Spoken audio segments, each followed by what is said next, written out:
Yep, you're good. Put it on around your neck. Take a bow. Do a little 180.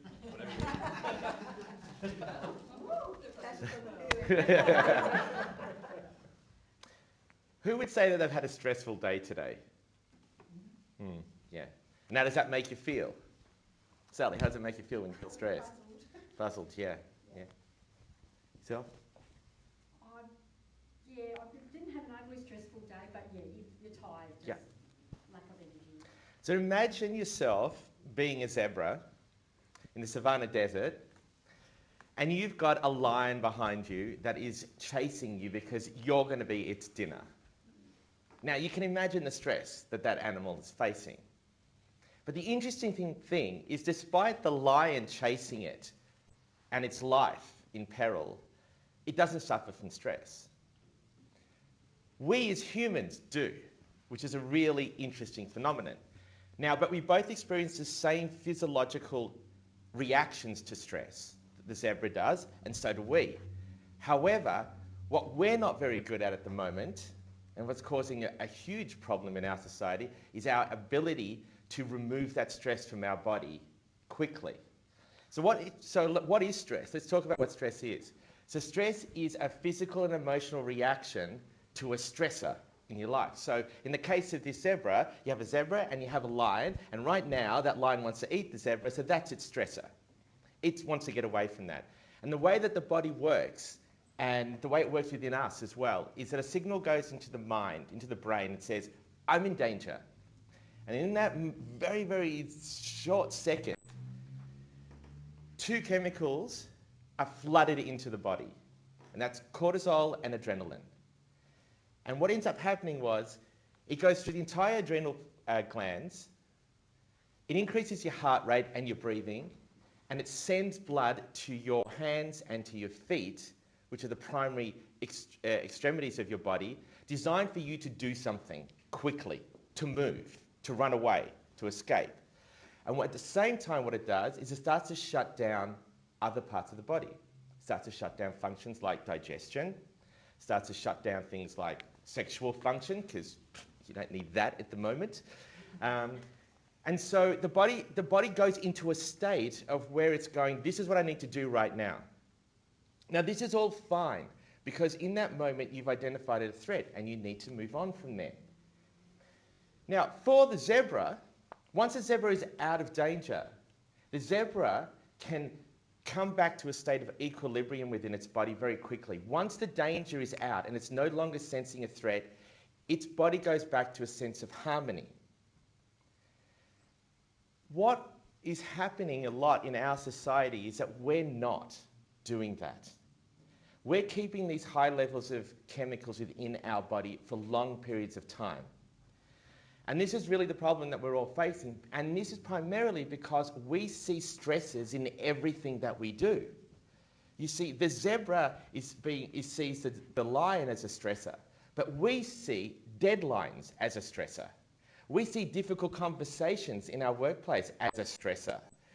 We see, I don't have enough money, I don't have enough things, I'm comparing myself to everybody in the world. That's a stressor. So now all of a sudden, what is not a real danger in our life, walking out, drunk on the highway is a problem and a stressor, and you should be reacting appropriately. But a deadline at work is not a real stressor if you think about it, but we make it a stressor. So what happens is our body is keeping these chemicals in our body at very high rates now. And this is causing huge problems, and we've heard about it. We've heard about these problems. They lead to long physical problems, chronic diseases like heart conditions. We're talking about diabetes. We're talking about, lack of sleep. And if you speak to Sally, it could include things like your mental health issues. So this is all going on. And so how do we bring the stress down? So there is lots of evidence about this, about what you can do. But I'm going to share 3 things that can help bring down the levels. So what you want to do is you want to increase things like dopamine and serotonin in your body, which are better for you, and reduce those more dangerous chemicals.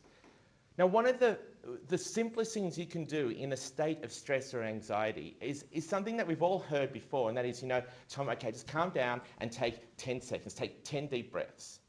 A breath is one of the most powerful ways of actually regulating your body. And it's a long outward breath. Not just a short breath, it's a long outward breath. And I believe what happens when we do that, we activate a vagus nerve in our brain. And it sends a new signal to the body saying, hey, I'm all right. Everything's okay. We're not in danger anymore. We can just start to relax and we can start to come back to a state of harmony. So a long, deep breath is a really good way when you find yourself in a state of anxiety or stress. Another area that we should be incorporating into our lives, and this is talked about a lot, and that is exercise. Exercise is another really important way of ensuring that we kind of diminish and reduce these chemicals in our body and try to come back to a state of de-stress.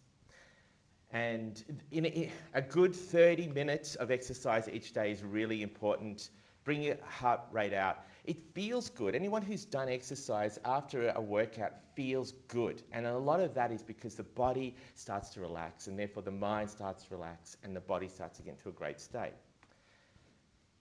The other area that actually touches on with what Sally said is start to expose the feelings that are behind what's causing you the stress. Now, you can't do any of that while you're in the middle of stress. And you can't even do that in the beginning while you're trying to calm yourself down. It's a matter of going, okay, so let's just say I have a really difficult conversation that I have to have at work. Start to think about, be present with what the real problem is. What is the feeling behind this? What is it that you're afraid of? That this person may bark at you, that may tell you to go F off, may make you feel humiliated, or you're afraid of them because of the power they exert over you.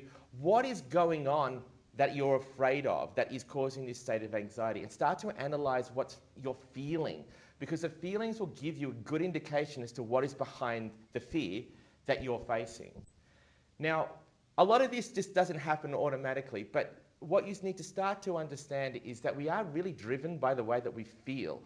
I mean, even from the moment of the stress happening, we're feeling unsafe, and therefore a chemical reaction starts, and off we go into this state of stress. The same thing happens the other way. To reverse it all, we need to understand what is going on underneath. Why do I feel like this, and what can I do about it?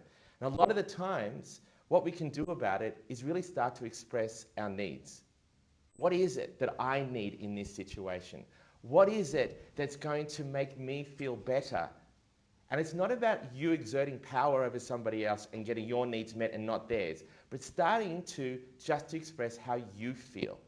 And if we can all start to do a little bit of this, we can start to reduce the amount of stress in our life that is causing extreme amount of problems in our health, in our mental capacities, and also in societies itself. Now, this is just a small sample of what I've been learning and understanding, and there'll be a lot more in the future speeches because I'm really interested in this subject.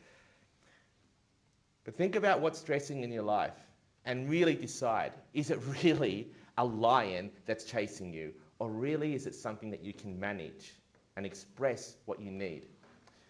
Thank you.